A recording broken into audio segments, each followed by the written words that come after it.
একজন প্রেসিডেন্ট স্টেজে উঠলে বড় বড় হুজুররা দাঁড়িয়ে যায়, ঠিক কিনা? অথচ নবীর জন্য জীবন একবারও দাঁড়ায় না। কিরে ভাই, তুই প্রেসিডেন্টের জন্য দাঁড়াও, ডিসি সাহেবের জন্য দাঁড়াও, এসপির জন্য দাঁড়াও, ম্যাজিস্ট্রেট জজ জাস্টিসের জন্য দাঁড়াও, তুমি যদি সব বুঝো, তুমি নবীর বেলায় এত বুখারী খোঁজ করো, এই ডিসির জন্য দাঁড়াচ্ছ, বুখারী তো খোঁজ করো নি, নবীর জন্য দাঁড়াতে বুখারী খোঁজ করছো কেন? কারণ কি?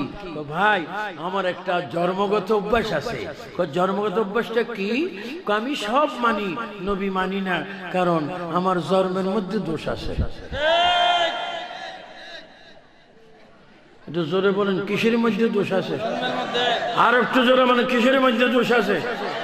তুমি নেগেটিভ বুঝো, পজিটিভ বুঝো, তিতা বুঝো, মিঠা বুঝো, সকাল বুঝো, সন্ধ্যা বুঝো, নোকিয়া বুঝো, স্যামসাং বুঝো, মেমোরি বুঝো, বিকাশ বুঝো, প্রকাশ বুঝো, তিল বুঝো, তাল বুঝো, ইলিশ মাছ, কই মাছ, অনেক মাছ, গোস্ত সব বুঝো, নবী বুঝো না কেন? আমাকে শয়তান আক্রান্ত করেছে। হে সুন্নি জগৎ, নবীর মিলাদ শরীফ আমরা বেশি চাই কি চাই না? দুই হাত তুলে শপথ করো, চাও কিনা?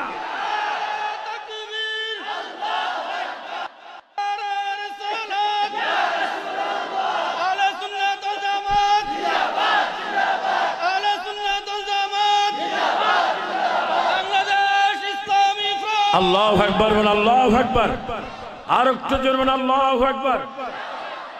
কি বলতেছিলাম? নবীজির বাবা খাজা আব্দুল্লাহ বলেন রাদিয়াল্লাহু তাআলা আনহু। আমাদের অনেকের নাম আব্দুল্লাহ আছে না? জোরে বলুন, আছে না? অনেক অনেক আব্দুল্লাহ আছে। হাইয়া আলাস সালাহ, হাইয়া আলাল ফালাহ, আসসালাতু খায়রুম মিনান নাওম। আজান হচ্ছে, মসজিদে যায় না, বিড়ি টানে, লাগে যেন উত্তর কোরিয়া দক্ষিণ কোরিয়া যুদ্ধ লাগিয়েছে। আরে বেটা, সিগারেট খাই খানা যদি বেশি সোয়াবের কাজ হতো, আমি রেগুলার 10 প্যাকেট খাইতাম। আমি সিগারেট খাইতে হলে কি আমাকে পয়সা লাগবে নাকি? হ্যাঁ, আমি যদি কেউ শুনে আমার বক্তব্য, মুরিদরা হুজুর খাবে, আসবে। একবার দিছিল আমার এক মাহফিলে, হুজুর টান দেন না, কিভাবে টান দিতাম? 120 মাইল বেগে না 80 মাইল বেগে? ইয়াখাওয়ার এক ঘটনা ছিল। আমাদের প্রেসিডেন্ট মরহুম রাষ্ট্রপতি জিল্লুর রহমান সাহেব, তিনি আমার পিছনে নামাজ পড়তেন ভৈরবে। তখন এই তাফাজ্জল ভৈরবী এরা খুব ছোট্ট ছিল, অনেক, প্রায় আমি 38-39 বছর আগে কথা বলছি। তো আমি আসতেছি, আখাউড়া ঢুকতে দেখি এক মহিলা বিল খাচ্ছে, খুব জোরে জোরে টান দিচ্ছে। তা আমি মাকে কি বললাম, খালা মা কেমন লাগে? বাবা তুই খাবি? আপনি খান, সবাই সবাই সবাই জোরে জোরে। আমি বিড়ি সিগারেট হারাম বলছি না, তুমি বিড়ির জন্য পাগল হয়ে যাও, একটা বিড়ির নেশায় তুমি রমজানের রোজা ভেঙে ফেলো, অথচ তুমি নামাজ পড়তেছ, দুরূদ শরীফ পড়তেছ। পায়ে ধরি, দুরূদ যত পড়বেন তত গুনাহ মাফ হবে। ইন্নাল্লাহা ওয়া মালাইকাতাহু ইউসাল্লুনা আলান নবী ইয়া আইয়ুহাল্লাযীনা আমানু সাল্লু আলাইহি ওয়া সাল্লিমু তাসলিমা। দুরূদ শরীফ আল্লাহ নিজে পড়েন, ফেরেশতারা পড়বে, আমিও তুমি পড়বো যদি মুমিন হও। দুরূদ শরীফ যেন আমাদের থেকে বন্ধ না হয়, কারণ দুরূদ হচ্ছে আখিরাতের নাজাতের ফয়সালা। নবীজির আব্বা কোফালে একটা নূর, সবাই বলেন কি? আওয়াজ দিবেন এক আওয়াজ। শয়তান বেজার হবে, বেঈমানরা বেজার হবে, তুমি আমি খুশি হব, আমল সুন্দর হবে, কবরে আযাব বন্ধ হবে, মা বাবার গুনাহ মাফ হবে। জোরে বলেন নবীর বাবার কোফালে কি? আরো জোরে বলেন কি? এই নূরের কথা কোরআনে আছে কিনা? সবাই বলেন বিসমিল্লাহির রহমানির রহিম। قد جاءكم من الله نور وكتاب مبين বলেন নূরে মুহাম্মাদুর রাসূলুল্লাহ কিতাবে কালামুল্লাহ কিতাবে কোরআন শরীফ নূরে মুহাম্মাদুর রাসূলুল্লাহ। এবার সুন্দর করে জবাব দেন, এই কথা কোরআনের কথা কার? নবীজির আব্বার কপালে নূর নূর নূর। ইন্না আরসালনাকা শাহিদান ওয়া মুবাশশিরান ওয়া নাযীরা ওয়া দাঈয়ান ইলা আল্লাহি বিইذনিহি ওয়া সিরাজাম মুনীরা। উচ্চ স্বরে বলুন আল্লাহু আকবার। আমার নবী কি সিরাজাম মুনীরা, প্রদীপ্ত প্রদীপ আলো। খাজা আব্দুল্লাহর কপালে নূর। সুন্দর একটি কথা আমি আপনাদের সামনে উপস্থাপন করছি, কারণ এই যুবকরা সওয়াব পাবে অধিক গুণে, কারণ এই মাসটি ছিল রাসূলের আগমনের মাস। আপনারা জাহান্নামে মা সংগঠন করেছেন হযরত ইমাম হুসাইন কি ইমাম হুসাইন রাদিয়াল্লাহু তাআলা যুব সংঘ। এই হুসাইনের নানা তিনি হচ্ছেন রাহমাতে আলম মুহাম্মাদুর রাসূল। খাজা আব্দুল্লাহ বলেন, দুনিয়ার মানুষ, যুবকরা শোনো, ও যুবতীরা শোনো, খবরদার দেখা দেখির মধ্যে জানা হয়, কাল্পনিক জানা হয়, সিটি আদান প্রদানে জানা হয়, মোবাইল টু মোবাইল জানা হয়, কত রকমের জানা পৃথিবীতে বর্তমানে বিদ্যমান রয়েছে। রাসূল কারীমের আব্বা খাজা আব্দুল্লাহ দুনিয়াতে আসলেন, ওনার কপালে একটা প্রদীপ নূর ছিল, আলো ছিল। ওই নূরটি দেখে আরবের যুবতী সুন্দরী রূপসী মেয়েরা পাগল ছিল। খাজা আব্দুল্লাহ কোন রাস্তা দিয়ে যদি হাঁটতেন, সমস্ত মেয়েরা পাগল হয়ে খাজা আব্দুল্লাহর সামনে এসে দাঁড়াতেন। খাজা আব্দুল্লাহ, তোমার কাছে আমাদের অনুরোধ, তোমার কাছে আমাদের অনুরোধ, তুমি সামনে যাইও না। তুমি যদি সামনে যাও আমরা কষ্টে পাবো। আমাদের যেই কোন একজনকে তুমি বিবাহ করে ফেলো, কারণ আমরা দেখতেছি তোমার কপালে আখিরি নবীর নূর মোবারক বিদ্যমান। খাজা আব্দুল্লাহ ঘরের মধ্যে থাকতেন। সূর্য ডুবার পরে তিনি রাস্তায় বাইর হতেন, তাও তিনি বাইর হতেন এইভাবে, কোফালটা তিনি গামছা দিয়ে ঘুরে রাখতেন। যুবতীরা পাওরা দিত কখন আব্দুল্লাহ বাইর হবেন, খাজা আব্দুল্লাহ বাইর হবেন। একদিন তিনি যখন বাইর হলেন, আরবের সুন্দরী রূপসী যুবতী কয়েকজন মহিলা খাজা আব্দুল্লাহর পিছনে পিছনে বাইর হয়ে এবার সামনে এসে ব্যারিকেড দিলেন। খাজা আব্দুল্লাহ দাঁড়ান, সামনে একটা কদম দিবেন না, একটা পাও দিবেন না। কই কেন? তোমরা তো আমার মায়ের মতো, তোমরা তো আমার মায়ের মতো, তোমরা কেন আমাকে ডিস্টার্ব করতেছো?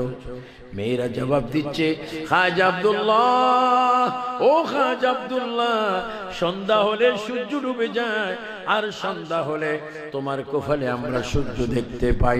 এমন একটা সূর্য তোমার কপালে আমরা দেখি, মনে হয় যেন পূর্ণিমার চাঁদ যেন তোমার কপালের মধ্যে ঝিলিক মিলিক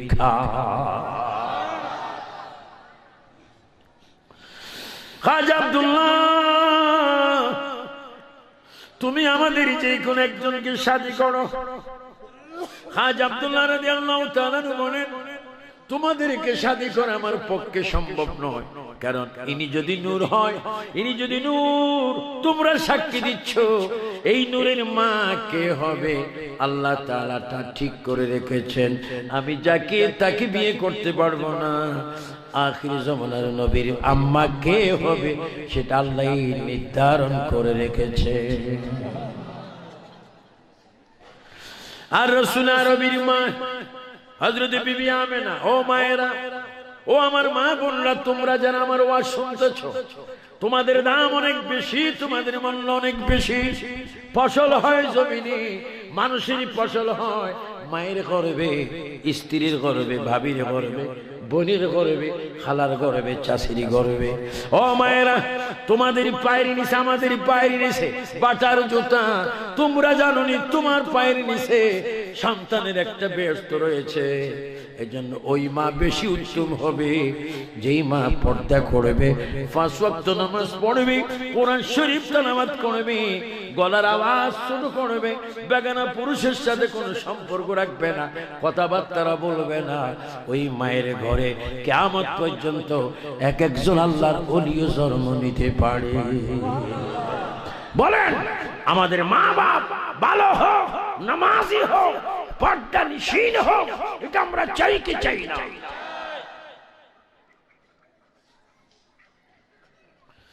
মা আমরা বলেন দুনিয়ার মানুষ, আমার নসিব ভালো, আমি কোনদিন কল্পনা করিনি আখিরি নবীর মা হব। আখিরি নবীর মা হব আমি কোনদিন কল্পনা করিনি। আল্লাহ পাকের দয়ায় খাজা আব্দুল্লাহ আমার স্বামী হলো, আমি তার স্ত্রী হয়ে গেলাম। সবাই একটু আমার সাথে জিকির করার প্রস্তুত হয়ে যান। আমি নবী কে গুলশনে মে আই হি তাজা বাহার, পড়তে হি সাল্লাল্লাহু ওয়াসাল্লাম আজদরু দেওয়ার নবী জি। আল্লাহ আল্লাহ আল্লাহ আল্লাহ আল্লাহ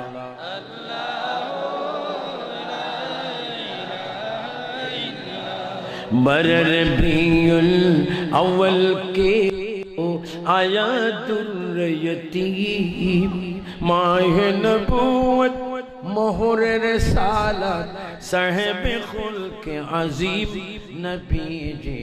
अल्लाह जोड़े अल्लाह।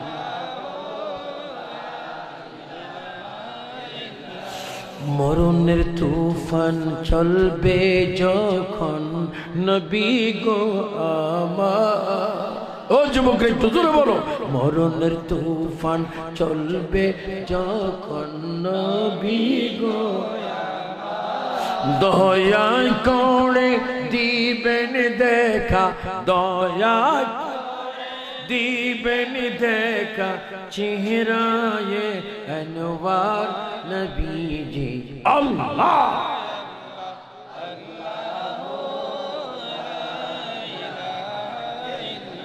কৌসার মালিক আপনি নবীদের সরদার।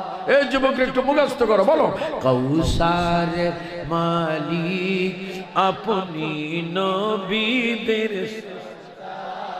আপনার উপর নাজিল হইল, আপনার হইল পবিত্র কোরআন নবীজি। আল্লাহ আল্লাহ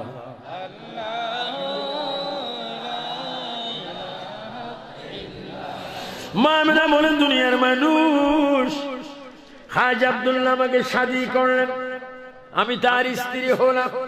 রহমত নবী কুফালে, এখনো নবী কোথায়? কুফালে। যখন খাজা আব্দুল্লাহ আমার বাসের ঘরে যখন আসলেন, ওই ঘরে কখন আলো ছিল না, বাতি ছিল না, লাইট ছিল না, এমন একটা ঘরে রহমতুল লিল আলামিন আসতেছেন। আমার স্বামী খাজা আব্দুল্লাহ আমার ঘরে যখন আসে, সন্ধ্যাবেলায় আধারে যখন প্রবেশ করে, আমি নিজে দেখতে পেলাম আলোবিহীন কক্ষে নবীজির বাবা যখন প্রবেশ করলেন, ওনার কপালের নূর মুবারক থেকে এমন একটা প্রদীপ আলো বাইর হয়ে যায়। আল্লাহর কসম, ঘরটা তো আলো হয়ে গেল, তামাম মক্কার জমিন আলোকিত হয়ে যায়।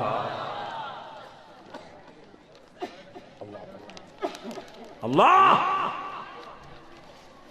তামাম মক্কার জমিন আলো হয়ে যায়। আর আজকে জিন্দা বেয়াদব, যদিও বেয়াদব তুই বুখারী পড়ছিস, তোর মার কলঙ্ক, তোর বাবার কলঙ্ক।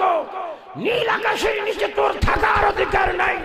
যেখানে আল্লাহ নবীকে নূর বানিয়ে মায়ের পেটে বাবার কোফালে কোরআনের আয়াত দিয়ে প্রমাণ করতেছেন, সেহেতু নবীকে মাটি বলার কোন সুযোগ। বলেন নবীকে নূর হিসেবে বানাইছেন কে? দুই হাত তুলে বলেন কে?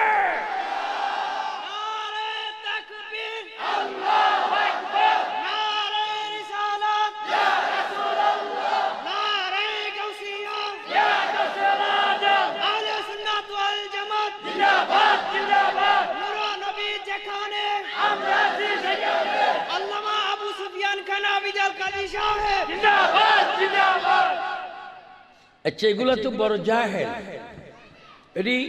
ওই সমস্ত হুজুরকে যে পাবলিকরা মানেন, আমি আপনাদের হাতে ধরে বললাম, আমি আপনাদেরকে দোষী করছি না।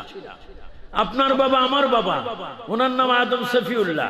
প্রায় 15, 16, 17, 18 হাজার বছর আগে তাকে আল্লাহ বানিয়েছেন। আদম সফিউল্লাহর পিঠে একটা নূর ছিল। এটা কি এই বেঈমানদের 14 গোষ্ঠীর নূর ছিল না আমার নবীর নূর ছিল? বলেন আমার নবীর কি ছিল? কার পিঠে? আবার এই নূর আসছে কোথায়? তো যেখানে আদমের কুফালের নূর, তুমি 1400 বছর পরে, 1000 বছর পরে কোরআনের তাফসীর করে বলছো নবী মাটি। তুই বেয়াদব, জানোস নাই কোরআনে কি বলছে? আমি এখন খুলতেছি, এতক্ষণ তো খেয়াল করিনি। কোরআন আছে এখানে, হাফেজ সাহেব আসুন, এখানে স্টেজে হাফেজ সাহেব আছেন। ইউদিল্লু বিহি কাসীরা, এটা একটু বাই করো তোরা। তো এটা কোনো আমি এখন বানাইনি।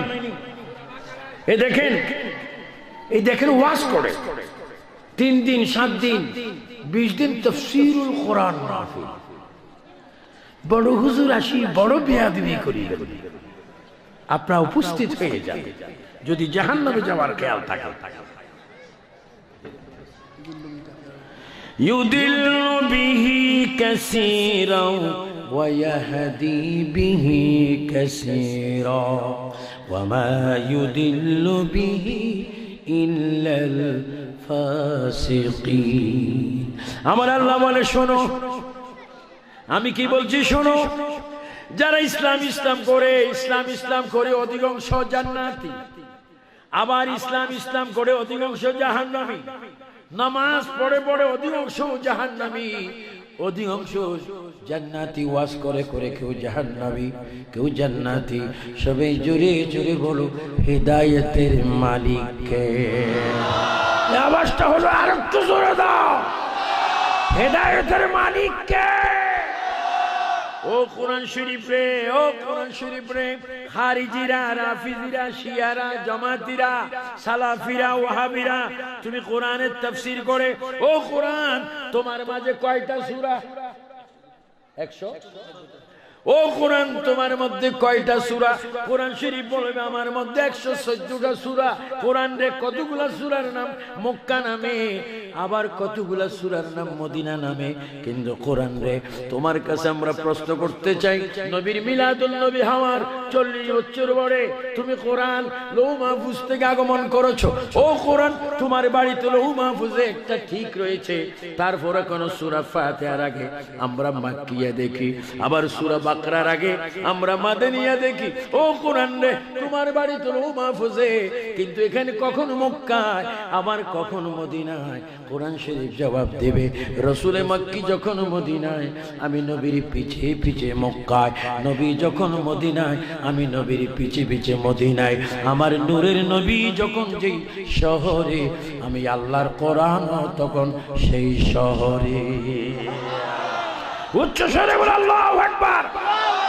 এবার প্রশ্ন রাখলাম আমি আপনাদের কাছে, এ তারুয়ার সুন্নি মুসলমানেরা, আমার আশুগঞ্জের ভাই বাবারা, সবাই একটু জোরে বলুন, কোরআন যদি নবীর পিছনে পিছনে থাকতে পারে, আমরা নবীর পিছনে পিছনে থাকতে চাই কি চাই না? ডাইন হাত ধরে ফেরেশতারা ফটো তুলুক, জোরে বলুন আমরা নবী চাই কি না? নবীর পিছনে থাকার হুকুম কার? কোরআন নবীর পিছনে পিছনে আছে কিনা? তাহলে কোরআন আগে না নবী আগে? বলেন কে আগে? নবীর বানাইছেন কে?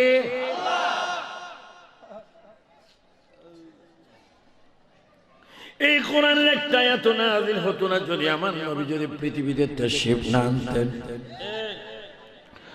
ও কোরআন তোমার বাড়ি কই? কোরআন শরীফ জবাব দিবে আমার বাড়ি লৌহ মাহফুজ। লৌহ মাহফুজটা কোথায়? ওয়া বানাইনা ফাওকাকুম সাবআন শিদাদা। কয়টা আসমান বলেন? কয়টা? এটা কি আমরা হাতে পাবো নাকি? কিন্তু আমার নবী বলে আমি যদি ইচ্ছা করি জমিনে দাঁড়িয়ে আকাশ এইভাবে হাত ধরতে পারতাম। কারণ আমি জমিনে আবু কুবাইস পাহাড়ে যখন দাঁড়াইলাম, চন্দ্রকে আমার আঙ্গুলের ইশারায়, চন্দ্রকে আমি আঙ্গুলের ইশারায় এইভাবে দুই টুকরা করে দিলাম। শুধু তাই নয়, হাসরের ময়দানে কোটি কোটি উম্মত মুসিবতে পড়ে পড়ে নফসি নফসি করবে। সমস্ত নবীরা বলবে রব্বি সাল্লিম রব্বি সাল্লিম। আমি শুধু একা বলবো রব্বি হাবলি উম্মতি। আমি দেখবো আমার উম্মতরা এখান থেকে 50,000 বছরের রাস্তা, এখান থেকে 50,000 বছরের রাস্তা। নবীজি বলে উম্মতরে চিন্তা করো না, আমি যখন নবীর দুই হাত এইভাবে বাড়াবো, আমার হাতগুলা 50,000 বছরের লম্বা হয়ে যাবে। আর আমি সকল উম্মতকে আমার কম্বলের ভিতরে এনে আমি সুপারিশ করে করে আল্লাহর গোসা থামে আমি তোমাদেরকে জান্নাত দান করে দেব। 3 বার বলো না ইয়া রাসূলুল্লাহ, আরো জোরে। আমরা প্রিয় নবীর সুপারিশ চাই কিনা? আরে বেঈমানরা কিতাবে লেখে কোন নবী সুপারিশ করবে কি করে? তিনি নিজের গুনার জন্যই তো বাঁচবে না। এই বেয়াদব, এই 22 বছর দওরা পাস করছো, 24 বছরে তুমি টাইটেল পাস করছো, এই দুর্ঘটনা ঘটতা।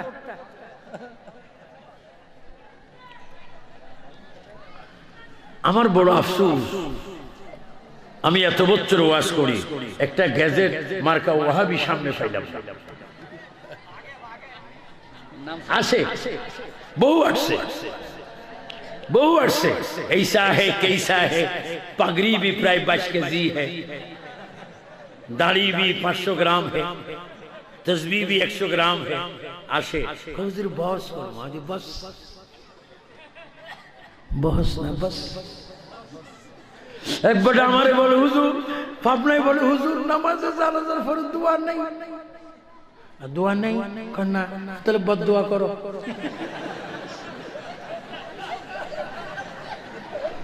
कौन हुजूर बद दुआ तो चलबे ना, ताहले दुआ चलबे, चालाइले चलबे, चालाइया चलिया जाक। এখন পাবনার সিরাজগঞ্জ দোয়া চলতেছে। আল্লাহ আল্লাহ, একটা মানুষ একেবারে চিরতরে বাসার থেকে, ঘর থেকে, বিড়ির থেকে, ইউনিয়ন থেকে, থানার থেকে, গ্রাম থেকে, রাষ্ট্র থেকে, স্ত্রীর থেকে, ছেলের থেকে, মেয়ের থেকে, আত্মীয় থেকে সব কিছু ফেলে এই মানুষটা এতিম হইয়া কবরের দিকে যখন রওনা হয়ে মানুষটা কাঁদে, ও আমার সন্তান রে আমারে কবরে পাঠাইস না, ও আমার স্ত্রী আমারে কবরে পাঠাইস না, ও আমার ভাই তুই না আমার মায়ের পেটের ভাই, আমারে কবরে পাঠাইস না। কারণ কবর এমন একটা জায়গা যেখানে মানুষ আছে, বন্ধু নাই, ঘর আছে, দুয়ার নাই, এমন একটা কবরে আমি একাই কি থাকতে পারবো না। আল্লাহর নবী বলে তুমি তখন কি করো? আল্লাহুম্মা গফিরলি ওয়াল ওয়ালিদাইয়া ওয়ালিমান তাওয়ালাদানা ওয়ালি উস্তাযানা ওয়ালি শাইখানা ওয়ালি জামিল মুমিনিনা ওয়াল মুমিনাত। তুমি দোয়া করে দাও, এই দুয়ার উসিলায় আল্লাহ তার কবিরা সগীরা গুনাহ maaf করতে পারে। আমার যুবক ছেলেরা, আমার মুরব্বিরা, আমার জ্ঞানী গুণী ভাই বাবারা চিৎকার দিয়ে বলো, একটা মানুষের নামাজে জানাজার পড়ে আমরা দোয়া করে মানুষটাকে কবরে দিতে চাই কি চাই না? 2 হাত ধরে বলো চাই কিনা? কতবা কিতাবে নেই, হাদিসে নাই, আমি বলি সব জায়গা আছে, এই মূর্খ তোর নসিবে নাই। বলেন কোথায় নেই? কিতাবের নাম নসিব কিতাব, যেটা লাইব্রেরিতে পাওয়া যাবে না। বলেন কিতাবের নাম কি কিতাব? না বলে হুজুরে বলে গেছে একটা নসিব কিতাব আছে, এই কিতাবে এই জন্য দোয়া করবা প্রত্যেকটা সন্তান কমপক্ষে ইমাম সাহেবের কাছে গিয়ে কোরআন শরীফ একটু লেখাপড়া করবা। তুমি যদি আব্বার লাশের সামনে বলতে পারো আলিফ লাম মিম যালিকাল কিতাবু লা রাইবা ফীহি হুদাল লিল মুত্তাকিন আল্লাযীনা ইউমিনুনা বিল গায়বি ওয়া ইয়ুকিমুনাস সালাতা ওয়া মিম্মা রাযাকনাহুম ইউনফিকুন ওয়াল্লাযীনা ইউমিনুনা বিমা উনজিলা ইলাইকা ওয়া মা উনজিলা মিন ক্বাবলিক ওয়া বিল আখিরাতি হুম ইউকিনুন। একটা আয়াত যদি মা বাবার লাশের সামনে পড়তে পারো, নবীজি বলে তুমি যখন মা বাবার সামনে মরা লাশের সামনে কোরআন শরীফ পড়বা, তখন মনে করবা তুমি আল্লাহর সাথে কথা বলতেছ। এই বলার সাথে সাথে মা বাবার গুনাহ আল্লাহ মাফ করে দে। বলো আমরা কোরআন শরীফ শিখতে চাই কি চাই না? বলো কোরআন শরীফ কার? এই কোরআনে কোনো সন্দেহ আছে নাকি? এই কোরআন নবী মানে কি মানে না? এই কোরআন হলো কোরআন, আমার নবী হলো সাহেবে কোরআন। আমার নবী যদি না আসতো কোরআনের বাড়িটা তৈরি হতো না। আমি বলতেছিলাম নবীকে কেন তোমরা নূর মানো না? লৌহ মাহফুজকে যদি বলি ও লৌহ মাহফুজ তোমার আল্লাহ কি দিয়ে বানাইছে, লৌহ মাহফুজ জবাব দিবে আমাকে আখিরি নবীর নূর দিয়ে বানাইছে। আমার নবী বলে ও আমার উম্মতরা শোনো, যেই দিন কোরআনের বাড়ি আল্লাহ তাআলা সৃষ্টি করেন সেই দিনও আমি ওই জায়গায় নবী হিসাবে দাঁড়ানো ছিলাম। শুধু তা না, কুল কায়নাত কি আসমান কি জমিন কি আরশ কি কুরসি কি লৌহ কি কলম কি মাটি কি পানি কি আগুন কি বাতাস কি রাত কি দিন কি সকাল কি সন্ধ্যা কিচ্ছু কিচ্ছু হতো না যদি আমি না হতাম। আল্লাহু আকবার। সবাই উচ্চ স্বরে বলেন আল্লাহ তাআলার প্রতি নবীর প্রতি আমাদের পূর্ণ আস্থা আছে কিনা? ডান হাতটা তুলে বলেন, বলেন আল্লাহু আকবার। নবীর প্রতি আস্থা আছে কিনা? বলেন ইয়া রাসূলুল্লাহ। মা বাবার প্রতি আপনার আর শ্রদ্ধা আছে কিনা? বলেন রব্বির হামহুমা কামা রাব্বা ইয়ানি সগীরা। উচ্চ স্বরে বলেন মারহাবা। আমরা মা বাবার খেদমতের বিপক্ষে না পক্ষে? আল্লাহ